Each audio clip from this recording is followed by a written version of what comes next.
Islam dan Kristen sama-sama percaya Tuhan yang mereka sembah itu sempurna, tapi klaim saja tidak cukup.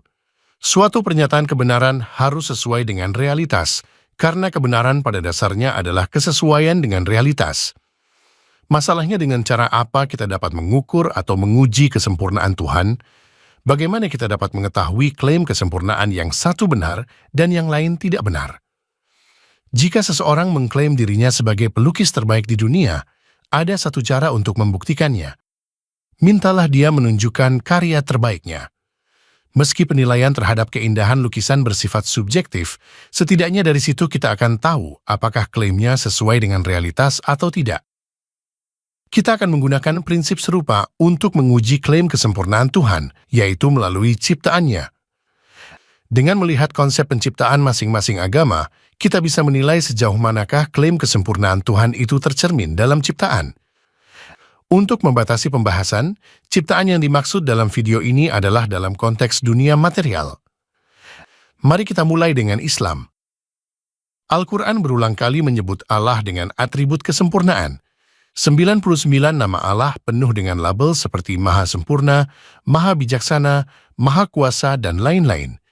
Tidak ada yang mempertanyakan klaim ini dalam Islam.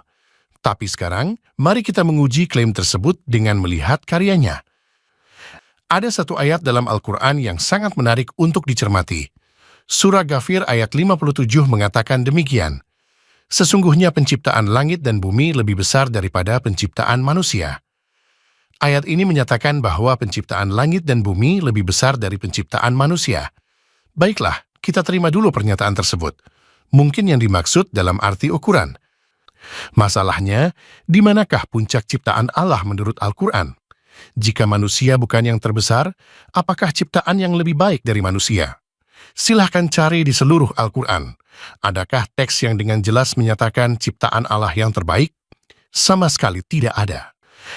Al-Quran Surah At-Tin ayat 4 memang menulis, kami benar-benar telah menciptakan manusia dalam bentuk yang sebaik-baiknya.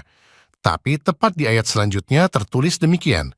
Kemudian, kami kembalikan dia ke tempat yang serendah-rendahnya. Ini sama sekali tidak menunjukkan kodrat manusia sebagai ciptaan yang terbaik. Yang jelas ciptaan terbaik itu bukan manusia, karena surah An-Nisa ayat 28 mengatakan bahwa manusia itu dijadikan bersifat lemah. Dan satu hal yang pasti, dalam Al-Quran sama sekali tak ada narasi tentang puncak ciptaan Tuhan. Ini memiliki konsekuensi yang serius. Jika kita bertanya pada Muslim, apakah Allah mampu menciptakan makhluk yang lebih baik dari manusia? Mereka pasti akan menjawab, ya, Allah mampu. Tapi ketika ditanya, mengapa Allah tidak menciptakan makhluk yang lebih baik dari manusia? Tak ada satupun Muslim yang dapat memberikan jawaban memuaskan. Santo Thomas Aquinas menjelaskan bahwa Tuhan yang sempurna harus mampu mengadakan ciptaan yang mencerminkan kesempurnaannya. Jadi harus ada puncak adikarya Tuhan. Jika tidak ada puncak ciptaan, maka ada dua kemungkinan. Pertama, Tuhan tidak mau menciptakan yang sempurna. Jika demikian, maka ada yang cacat dalam kehendak Tuhan, karena Dia mampu menciptakan yang lebih baik, tapi memilih tidak melakukannya. Kedua, Tuhan tidak bisa menciptakan yang sempurna. Jika demikian, ada kelemahan dalam kuasanya, karena Tuhan tidak benar-benar maha kuasa. Dalam kedua kasus, klaim bahwa Tuhan itu sempurna menjadi bermasalah. Konsekuensinya sangat tidak menyenangkan bagi Islam. Tidak adanya narasi Al-Quran tentang ciptaan Allah yang terbaik berarti klaim kesempurnaannya tidak didukung oleh realitas ciptaan. Akibatnya, klaim itu menjadi sangat lemah. Sekarang, bandingkan dengan pernyataan kitab suci. Kejadian 1 ayat 26 mengatakan, baiklah kita menjadikan manusia menurut gambar dan rupa kita. Manusia diciptakan serupa dengan gambar Tuhan.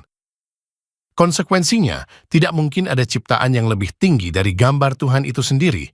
Dengan demikian, manusia adalah ciptaan Tuhan yang terbaik.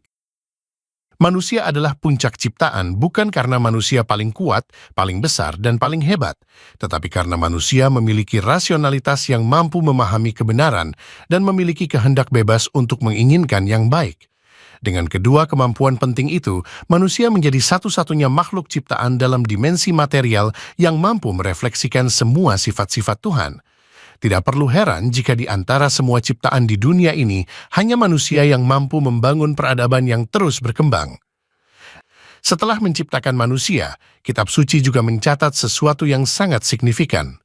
Kejadian 1 ayat 31 mengatakan, "Maka Allah melihat segala yang dijadikannya itu sungguh amat baik."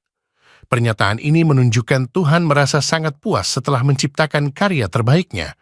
Dan kemudian, Kejadian 2 ayat 2 mengatakan, "Ketika Allah pada hari ketujuh telah menyelesaikan pekerjaan yang dibuatnya itu, berhentilah ia." Tuhan berhenti mencipta bukan karena lelah atau kehabisan ide, tapi karena pekerjaannya sudah selesai dengan terwujudnya ciptaan yang terbaik. Singkatnya, dalam kitab suci kita melihat 3 hal ini. Tuhan sudah menciptakan yang terbaik, puas dengan pekerjaannya, dan selesai dari pekerjaan mencipta.